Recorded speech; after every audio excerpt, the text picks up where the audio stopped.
Christ est ressuscité. Il est vraiment ressuscité. C'est avec cette bonne nouvelle de Pâques que nous sommes accueillis pour ce nouveau culte 2.0 que nous célébrons au nom de Dieu, le Père, le Fils et le Saint-Esprit. Amen. Prions avec les mots du psaume 118. Rendez grâce au Seigneur car il est bon, éternel est son amour. Ma force et mon chant, c'est le Seigneur, il est pour moi le salut. Clameur de joie et de victoire sous l'attente des justes, le bras du Seigneur est fort. Non, je ne mourrai pas, je vivrai, j'annoncerai les actions du Seigneur. Ouvrez-moi les portes de justice, j'entrerai, je rendrai grâce au Seigneur. Je te rends grâce car tu m'as exaucé. Tu es pour moi le salut. La pierre qu'ont rejetée les bâtisseurs est devenue la pierre d'angle. C'est là l'œuvre du Seigneur, la merveille devant nos yeux. Voici le jour que fit le Seigneur, qu'il soit pour nous jour de fête et de joie. Rendons gloire au Père Tout-Puissant, à son Fils Jésus-Christ le Seigneur, à l'Esprit qui habite en nos cœurs, pour les siècles des siècles. Amen. Prions. Dieu vivant, aujourd'hui, par la victoire de ton Fils sur la mort, tu nous ouvres à l'éternité.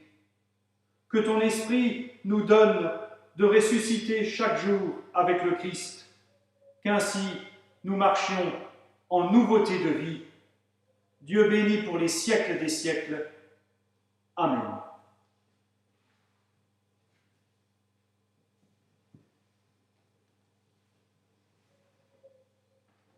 En ce jour de Pâques, deux textes sont proposés à notre méditation. Le premier est tiré de la première épître de Paul aux Corinthiens, chapitre 15, les versets 19 à 28. Si c'est pour cette vie seulement que nous avons mis notre espérance dans le Christ, nous sommes les plus pitoyables de tous. Mais le Christ s'est bel et bien réveillé d'entre les morts. Il est les prémices de ceux qui se sont endormis. Car, puisque la mort est venue par un homme, c'est aussi par un homme qu'est venue la résurrection des morts. En effet, comme tous meurent en Adam, de même aussi, tous seront rendus vivants dans le Christ, mais chacun en son rang. Le Christ comme prémisse, puis à son avènement, ceux qui appartiennent au Christ.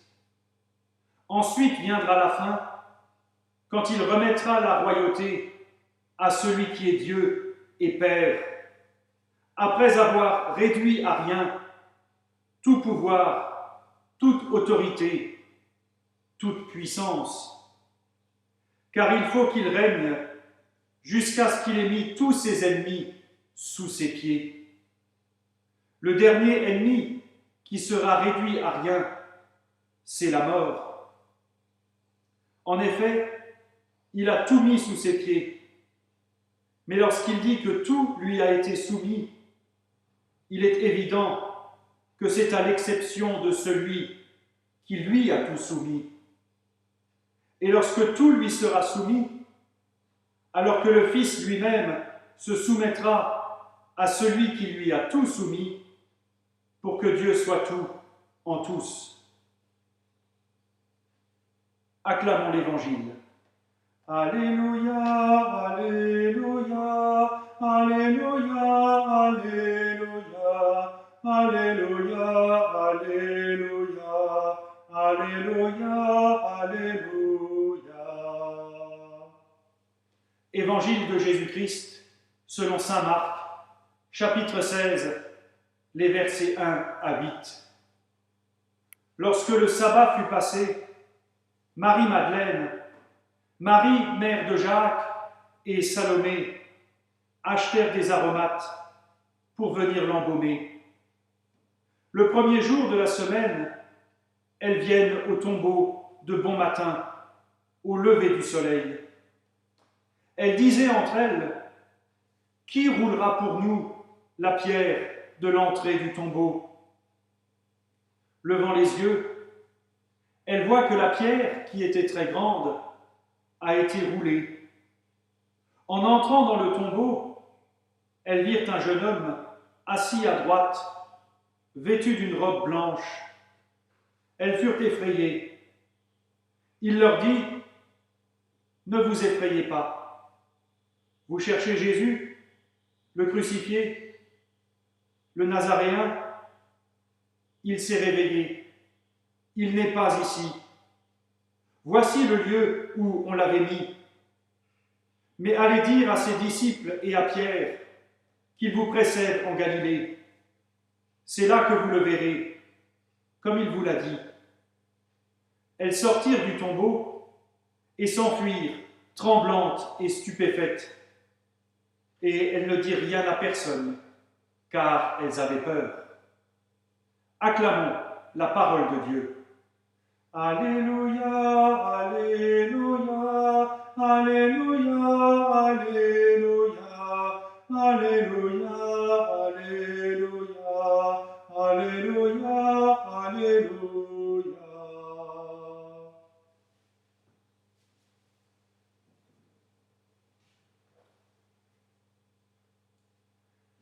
Un proverbe latin dit « Souviens-toi que tu dois mourir ». Un adage d'une certaine sagesse qui révèle le lot de chacun, mais qui souligne aussi la finitude et la fragilité de tout être humain, avec cette question lancinante « Et après ?» Voici le dimanche de Pâques. L'Évangile proclame la résurrection de Jésus-Christ. Et l'apôtre Paul nous dit, Christ s'est relevé d'entre les morts, Christ est ressuscité. Christ est ressuscité, il est vraiment ressuscité. Une affirmation qui, depuis la première chrétienté et jusqu'à aujourd'hui, dans certaines églises d'Orient, sert de salutation le jour de Pâques. Christ est ressuscité, il est vraiment ressuscité. Cette affirmation est le fondement de la foi chrétienne. Mais a-t-on suffisamment conscience de ce qu'elle signifie? Après tout, qu'est-ce qui nous prouve que cet événement est vrai? N'est-ce pas au fond le genre de belle histoire que l'on se raconte pour se rendre la vie moins insupportable? Et quel sens peuvent prendre ces mots en cette période de pandémie où trop de nos contemporains pleurent un être cher? La foi chrétienne ne repose pas sur un événement historique ou sur des faits, mais la foi chrétienne repose sur une personne, Jésus-Christ, et l'expérience à laquelle il nous appelle. La résurrection fait intrinsèquement partie de la vie de Jésus. Elle n'est pas vie après la mort, mais irruption de l'éternité de Dieu dans le temps de l'humain. C'est ce que Paul veut dire lorsqu'il écrit que Dieu se fait tout en tous. La résurrection de Pâques n'abolit pas la mort. Le Christ a dû mourir sur la croix. Mais le texte de l'apôtre Paul nous dit que la mort est désormais soumise à la vie. Et être soumis à quelque chose ou à quelqu'un, c'est aussi résister à autre chose, et affirmer quelque chose. Lorsqu'il est dit que la mort est soumise à la vie, et qu'en cela nous sommes soumis au Christ et à Dieu, cela veut dire non pas que nous sommes des moutons, mais que nos vies ne se limitent pas à ce qu'on voit, et que dans nos existences, nous sommes appelés à faire l'expérience de jour en jour du renouveau, de ce qui vient, de ce qui advient, de ce que nous n'attendions pas. Nous sommes appelés à faire l'expérience de l'éternité. Vie éternelle ne veut pas dire vie perpétuelle. La résurrection nous dit que la vie ne se limite pas à ce qu'on voit. On peut balayer la résurrection d'un revers de main, mais c'est oublier, justement, que la vie elle-même relève de cette logique de résurrection. À l'image de la nature qui refleurit après l'hiver, la vie est un mystère. Et qui dit mystère, dit initiation. À l'image du baptême et de la Sainte Seine, qui disent l'amour de Dieu pour nous et le sens de la vie en tant que personne et que communauté. On peut balayer la question de Dieu, mais le mystère reste. Christ est ressuscité. Il est vraiment ressuscité. Il serait vain de disserter sur la réalité de cette résurrection. Même l'évangéliste ne s'y risque pas. Elle est indicible. Et il faut l'intervention d'un ange pour communiquer l'incommunicable. Mais qu'a produit cette résurrection? Au soir du jeudi saint, Jésus envoie ses disciples en mission. Et l'Évangile ne manque pas de souligner que ses disciples forment une belle bande de bras cassés. Des gens qui, face à la croix, ont trahi, renié, dormi ou fui. Mais ces mêmes disciples, après Pâques, prêchent, affirment leur foi et témoignent de Jésus-Christ devant les tribunaux qui les jugent pour hérésie et sédition. Le témoignage des disciples et l'existence de l'Église témoignent qu'à Pâques, il s'est passé quelque chose. Personne n'est témoin de la résurrection et personne ne peut comprendre ce qui se passe. Il faut cette intervention extérieure pour dire trois choses. N'ayez pas peur, Jésus est ressuscité, il n'est pas ici, il vous précède en Galilée. N'ayez pas peur, Jésus est ressuscité. Le texte grec est d'ailleurs écrit au passé. C'est assez surprenant. Comme pour dire que cette résurrection s'inscrit dans la continuité de la naissance et du ministère de Jésus. Comme pour dire aussi que la résurrection n'est pas future. Dès le baptême, nous sommes associés à la résurrection du Christ. Et dans la Sainte Seine, nous la rendons actuelle et effective. Nous disons, dans notre vie de foi, que la résurrection, c'est ici et maintenant. Il n'est pas ici. Le Dieu incarné en Jésus-Christ n'est pas assigné à une chapelle, une doctrine, une place ou un tombeau. Regardez où on l'a mis. Regardez où les traditions et les dogmes l'ont mis. Et voyez qu'il n'est pas là. En Jésus-Christ, Dieu sera toujours le Dieu qui nous échappe et qui nous précède. Il n'est pas à chercher dans les tombeaux de nos illusions perdues, de nos orgueils bafoués ou de nos certitudes que l'on voudrait immuables.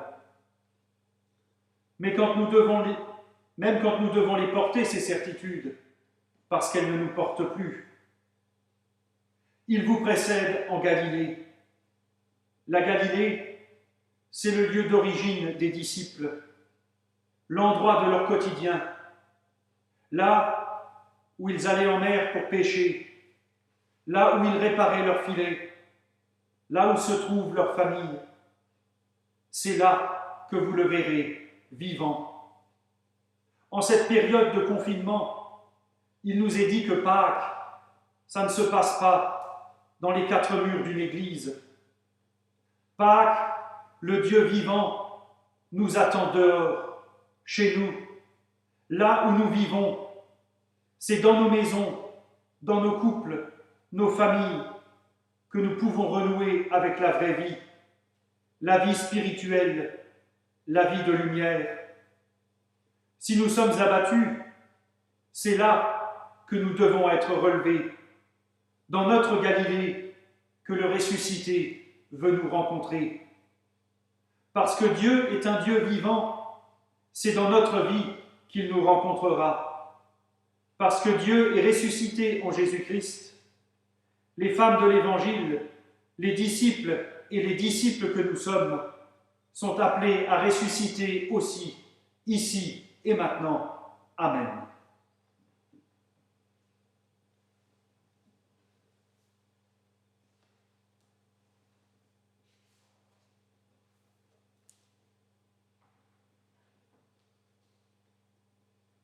Unissons-nous dans la prière. Jésus, notre Sauveur, pierre rejetée par les bâtisseurs, devenue pierre d'angle, tu fais de nous les pierres vivantes de ton Église. Nous te prions pour tous les chrétiens, afin qu'ils vivent dans la joie de ta résurrection et soient signe visible de ta présence. Nous te prions pour les responsables de ton Église, afin qu'ils célèbrent la résurrection avec tous les croyants et soient fortifiés dans leur témoignage. Nous te prions pour les responsables des peuples, afin qu'ils luttent pour la justice et la paix et soient encouragés dans leurs actions.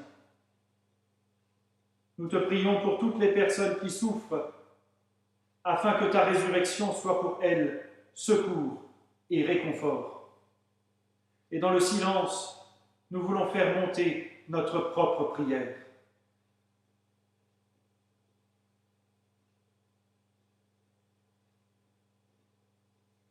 Jésus le Christ, par ta croix, tu as vaincu la mort.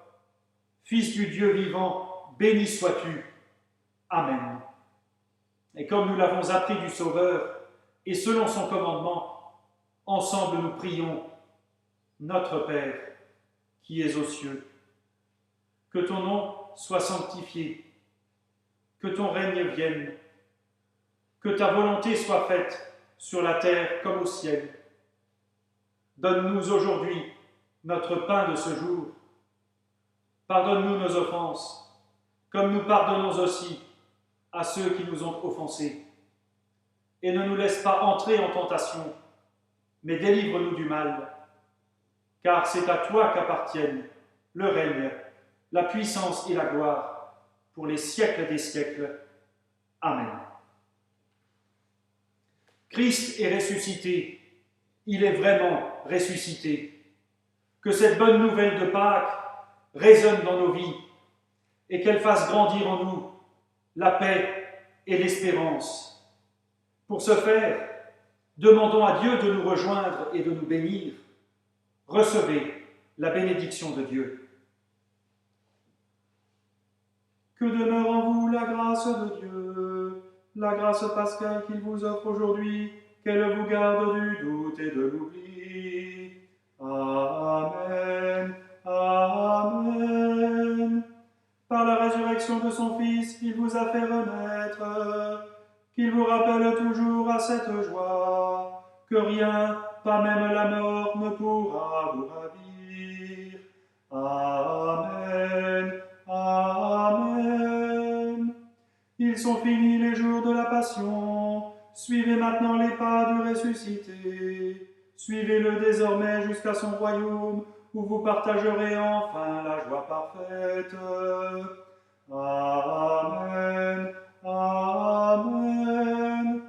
Et que Dieu Tout-Puissant et Miséricordieux vous bénisse et vous garde, le Père, le Fils et le Saint-Esprit. Amen. Amen. À toutes et à tous, une belle fête de Pâques. Bon courage et à demain.